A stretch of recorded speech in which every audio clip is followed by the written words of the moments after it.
Hi there, my name is Jamie Alter, class of 1999, graduate of Woodstock School. And I'm here today, very happy that I was approached by Woodstock to give this TEDx talk.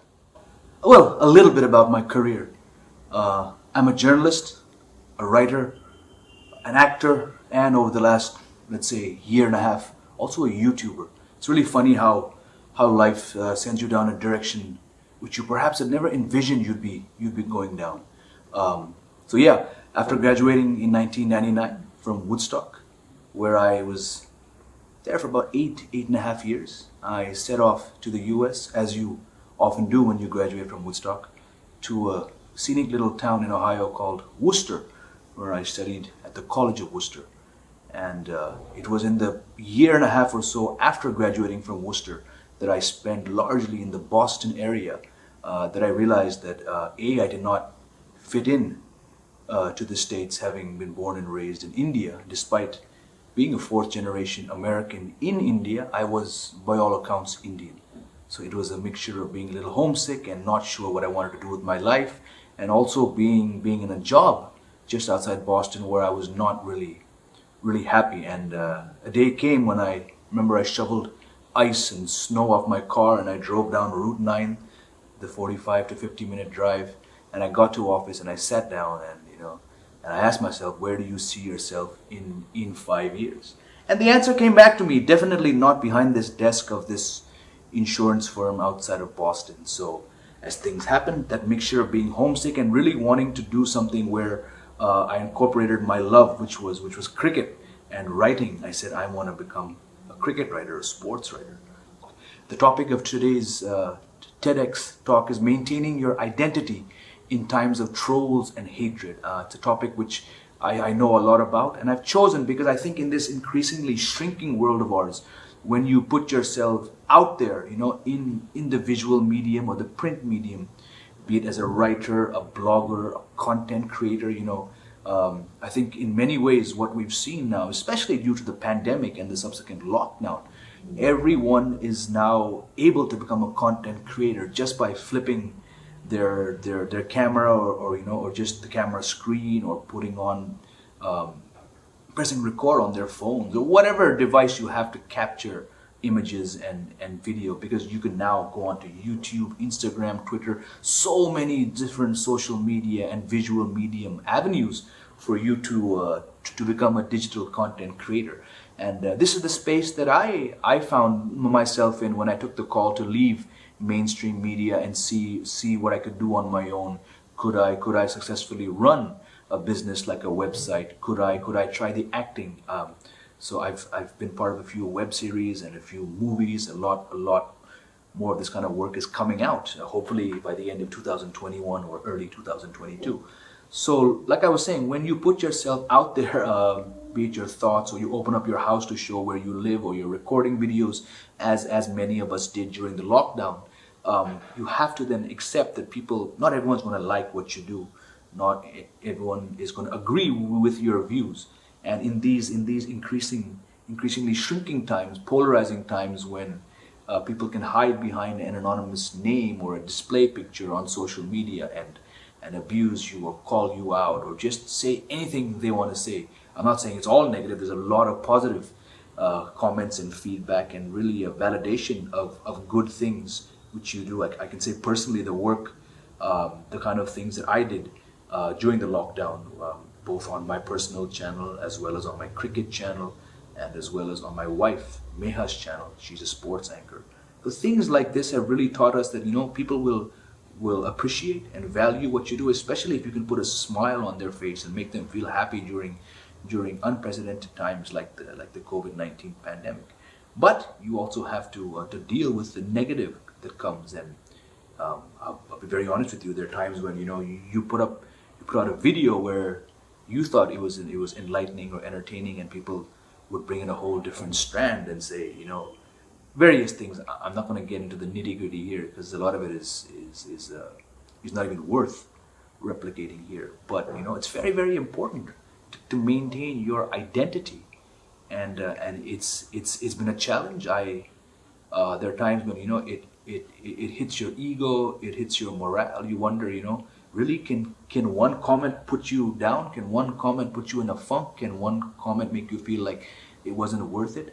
And you learn, it's a constantly evolving process, where you realize that, hey, people are not going to agree. And to my mind, you have the option of ignoring these people, ignoring the trolls, as they're called, or you have the option of, saying, hey, I'm going to try and convince someone. I'm going to try and change someone. I'm going to try and figure out why this person is so negative, why they have this hatred even inside them. So you have these challenges. It is not easy. Let me be very, very brutally honest with you.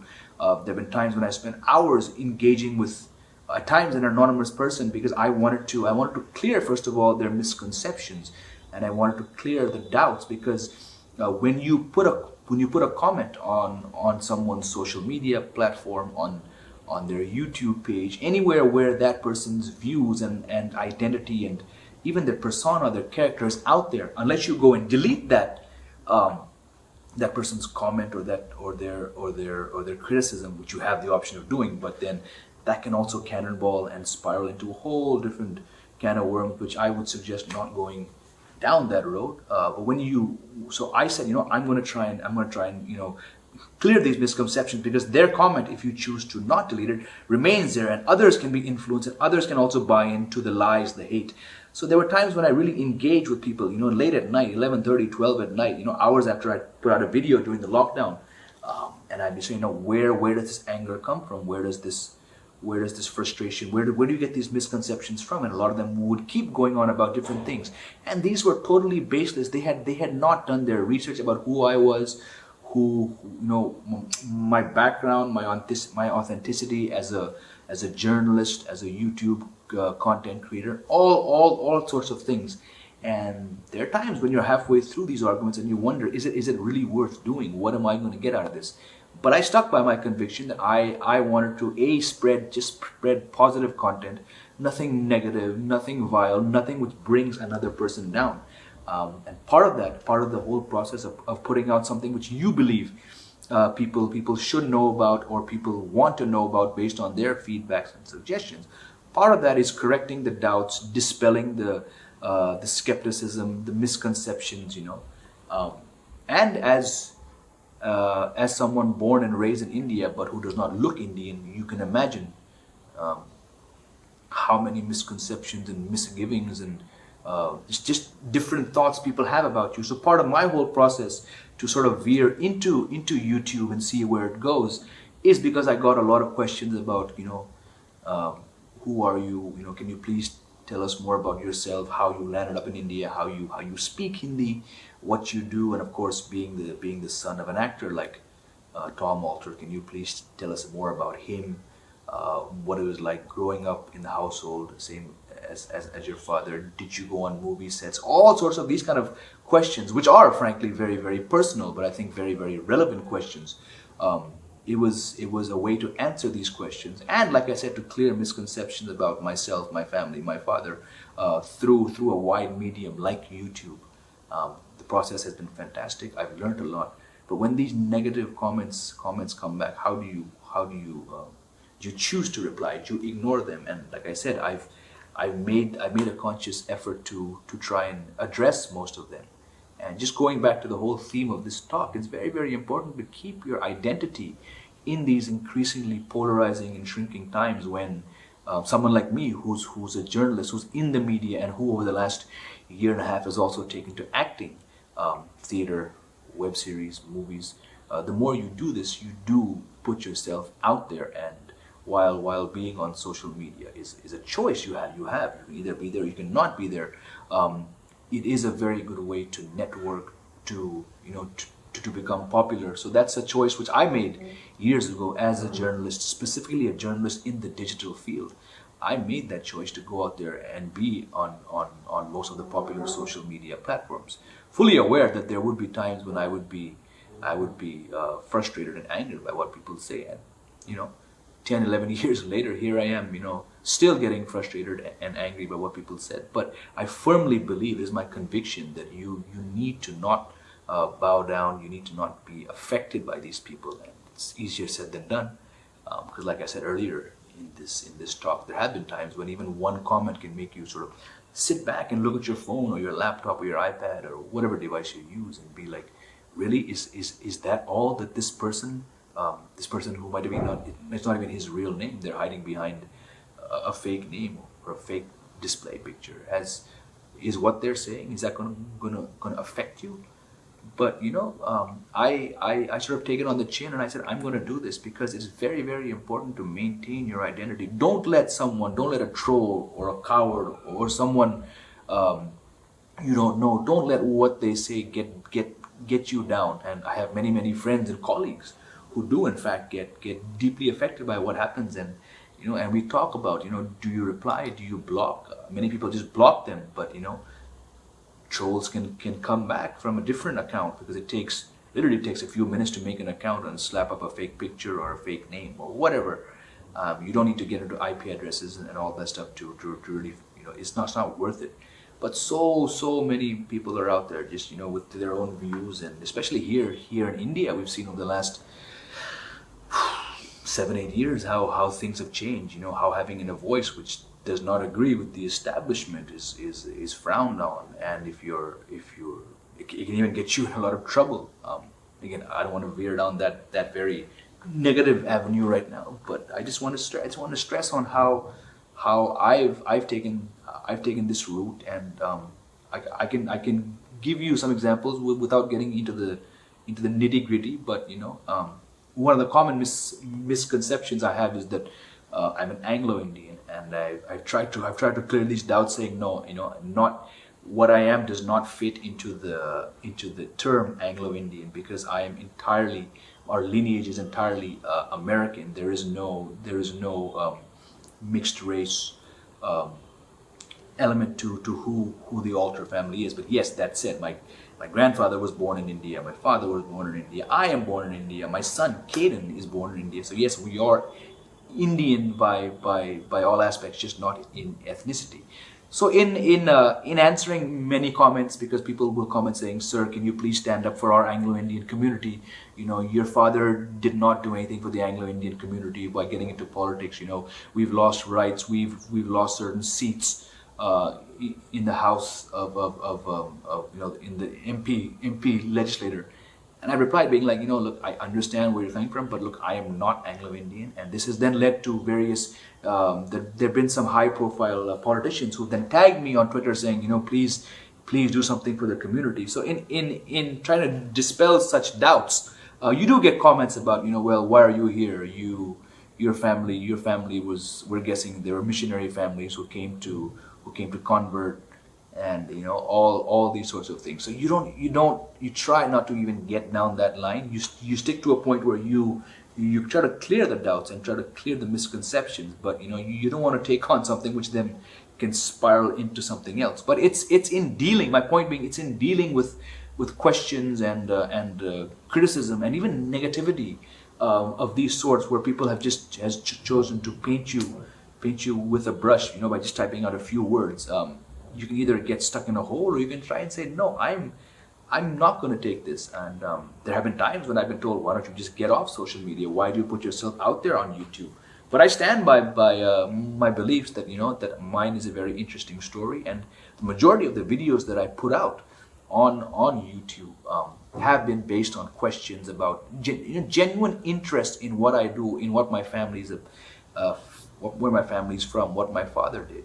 And also just to speak about my career as a journalist. It's been now 15.5 years that I've been writing on cricket predominantly, but also I've covered a range of sports. And as you can imagine, when you write an article which takes a different view or raises hard questions, the amount of people who get back to you. I remember in 2013, the great Sachin Tendulkar was at the end of his international career, and I felt he had really prolonged that career for too long in the pursuit of that 100th international 100 century. And I felt that he was blocking the path for younger players to come in, and the nation, the marketing, the whole media seemed to be just consumed by Sachin Tendulkar's elusive hundredth, which no one had ever achieved. And I wrote a piece saying, literally, and the title was, for God's sake, Sachin, just go. And even without reading the article and reading my points, there were like hundreds and thousands of just people commenting on Twitter and on the website, which is good to get views for the website, but which my boss liked. But I was like, where is this hatred coming from? You don't know anything. Go back to your country. You Britisher. And I wanted to say, hang on, I'm not even British. But that's just one example of the kind of misconceptions people can take from something you've written or something you've said as a journalist in the media line without understanding, or even without even reading what you've actually gone on to say. So yeah, while it's been utterly fascinating, utterly rewarding these past 15 and a half years as a journalist in the digital realm, working for some really, really amazing companies and making amazing contacts and having great colleagues and good friends, there is this side that you have to be fully aware of when you choose to put yourself out there. It is that people are not immediately or automatically going to like what you say. And how do you stick to your guns? How do you stick to your convictions? How do you not change your own ways? You perhaps could be tempted into changing what you write based on negative feedback. But no, I've chosen to keep my identity. I've chosen to not change the way I think, the way I write, and now, as it turns out, over the last year and a half, the way I go about my digital content creation. So yeah, this is something which I believe about, and I think it fits very well into Woodstock's TEDx talk here. And so thank you, Woodstock, for giving me a chance to come and speak a bit about what I do and how I cope with these challenges on social media and being a public figure. So I hope you've enjoyed today's talk. Come find me, say hi, drop a comment, negative, positive, whatever, and I'll be sure that I try and answer you. Thank you for your time. God bless.